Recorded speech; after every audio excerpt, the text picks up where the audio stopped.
Bonjour et bienvenue dans cette nouvelle vidéo. Aujourd'hui, syndrome prémenstruel, arrêtez de manger des cochonneries. Une fois n'est pas coutume, j'emploie le terme arrêtez. Si vous me suivez un petit peu, vous avez vu que je donne jamais d'injonction, je ne dis pas faites comme ci, faites comme ça, c'est comme ci, c'est comme ça. Non, c'est beaucoup plus complexe que ça. Et puis j'aime pas du tout tenir un discours moralisateur, culpabilisant, etc. Donc pour moi, on fait ce qu'on peut, on navigue dans la vie comme on peut, on avance sur son chemin, chacun en est là où il en est, mais en tous les cas, il faut comprendre que dans le cas d'un syndrome prémenstruel, l'alimentation est essentielle et on a quand même une grande part de responsabilité dans notre santé. Alors sans être culpabilisant, il faut quand même reconnaître sa responsabilité. Avant toute chose, je vous invite à vous abonner à la chaîne qui a pour but de vous permettre de prendre votre santé en main et justement d'en devenir acteur ou actrice. Je me présente, je m'appelle Uriel, je suis naturopathe et masseuse. J'accompagne les femmes qui souffrent de syndrome prémenstruel et de troubles hormonaux et aussi les personnes qui souffrent de désordres digestifs. Donc aujourd'hui, syndrome prémenstruel, arrêtez de manger des cochonneries. Ça, c'est vraiment très très important. Je vois donc beaucoup de personnes, beaucoup de femmes en séance de naturopathie pour des syndromes prémenstruels, pour des désordres hormonaux, pour des pathologies hormonales type endométriose ou syndrome des ovaires polykystiques. Et là, la première chose qu'on va faire, c'est vraiment parler de l'alimentation. Alors bien sûr, on ne va pas forcément réussir à changer son alimentation complètement, changer son alimentation d'un coup, d'avoir une alimentation parfaite. C'est pas ça qu'on vise. On vise vraiment à avoir quelque chose de cohérent, quelque chose un minimum équilibré et quelque chose d'un minimum sain. Donc, il faut bien reconnaître que si vous souffrez de syndrome prémenstruel, quels que soient les signes, que ce soit les désordres, que ce soit des douleurs, que ce soit des désordres digestifs, que ce soit des troubles de l'humeur, des gonflements, etc., peu importe, votre alimentation, elle va impacter votre syndrome prémenstruel. Et plus vous allez faire attention, sans trop vous prendre la tête, mieux ce sera. Et ça, c'est vraiment important. Donc l'alimentation, elle est importante tout le long du cycle, bien entendu, parce que vous mangez pour apporter des nutriments qui vont nourrir vos cellules et qui vont permettre à votre corps de bien fonctionner. Donc si vous leur apportez de la merde, votre corps va fonctionner d'une manière bancale. Il va devoir lutter, il va être en lutte permanente.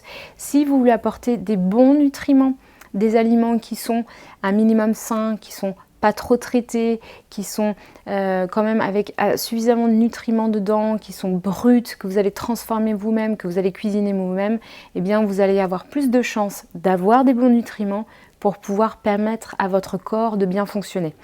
Dans le cas contraire, lorsque vous avez une alimentation qui est très déstructurée, très carencée, très sucrée, beaucoup d'aliments industriels, des plats tout préparés, des petits gâteaux, des biscuits, des graisses saturées, beaucoup de viande, etc. Vous allez avoir une alimentation qui est déjà pro-inflammatoire.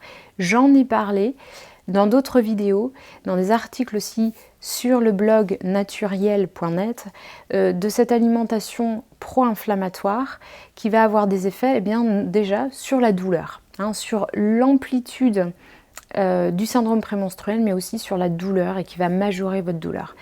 Donc faites bien attention à ça. Allez vers une alimentation plus végétale, bien sûr, en fonction de vos capacités digestives. Vous allez y aller progressivement. Des fois, quand on ne mange pas du tout de légumes, se mettre aux légumes, eh bien, ça peut être un peu compliqué au départ, ça ballonne, etc. Donc, il va falloir bien mastiquer, bien prendre le temps de manger. Et vous allez faire ça tout le long du cycle, voilà, équilibré, des légumes, des fruits, des légumes crus et cuits, des bonnes graisses, colza, noix, cameline, non cuites, de l'huile d'olive pour la cuisson, éventuellement un petit filet, des oméga 3 avec des oméga 3 de poisson, notamment de la sardine, du maquereau, Vous allez aussi avoir un peu de céréales semi-complètes, du riz semi-complète, du quinoa, du sarrasin, plutôt du sans gluten, mais aussi du blé, du pain en petit épeautre, du pain T80. Vous allez avoir aussi un petit peu de protéines, qu'elles soient animales et végétales, chaque jour. Ça, c'est très important. Ça peut être des œufs, ça peut être un petit peu de lentilles. Pareil pour les légumineuses, lentilles, pois chiches, haricots rouges, etc. Il faut y aller progressivement parce que ça peut générer des désordres digestifs, bien entendu. Vous allez faire attention à avoir une alimentation moins sucrée, c'est-à-dire mieux gérer vos repas. Après, on verra ensuite pour les grignotages, ensuite pour les goûters, ensuite pour les craquages. Mais déjà, les 3 repas principaux, bien les équilibrer. Vous allez rajouter des amandes, vous allez rajouter des noix, vous allez rajouter tout ça. Vous allez vraiment essayer de voir un repas qui est simple, qui va être des légumes, un féculent, que ce soit de la pomme de terre ou une céréale semi-complète, et puis une petite protéine. Et vous allez y avoir comme ça quelque chose de simple à digérer et de facile. Et avant vos règles, vous allez aussi particulièrement faire attention. Je sais, c'est la période qui est la plus délicate, c'est la période dans laquelle il y a plus de fatigue, plus d'irritabilité et aussi plus de craquage, plus d'envie en fait sucrée. C'est normal puisqu'il peut y avoir une petite carence en sérotonine dans la période prémenstruelle. Donc, eh bien là, même s'il y a encore des craquages dans un premier temps, c'est vraiment de lever le pied sur l'alimentation.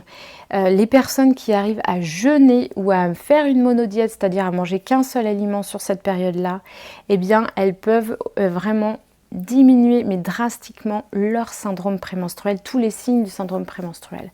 Donc ça va être vraiment une période qui est délicate, mais qui est particulièrement sur laquelle il faut faire particulièrement attention. Si vous n'y arrivez pas toute seule, demandez à votre conjointe, à votre conjoint, à la personne qui vous accompagne, avec qui vous vivez, votre coloc, etc., vos parents, de préparer les repas pour vous à ce moment-là, parce que sinon vous avez tendance à aller plus vers des frites, des choses comme ça qui vont aggraver les signes. Voilà.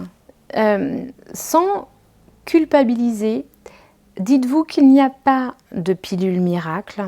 Le miracle, c'est d'être bien dans votre peau, bien aligné dans ce que vous faites dans votre vie, comment vous êtes accompagné, par qui vous êtes accompagné et comment vous vous accompagnez vous. Et aussi comment vous respectez votre corps et ce que vous lui apportez de bon, tant sur l'alimentation que sur la nourriture plus émotionnelle. J'espère que ça vous aidera. À bientôt pour une prochaine vidéo et laissez vos commentaires, abonnez-vous à la chaîne.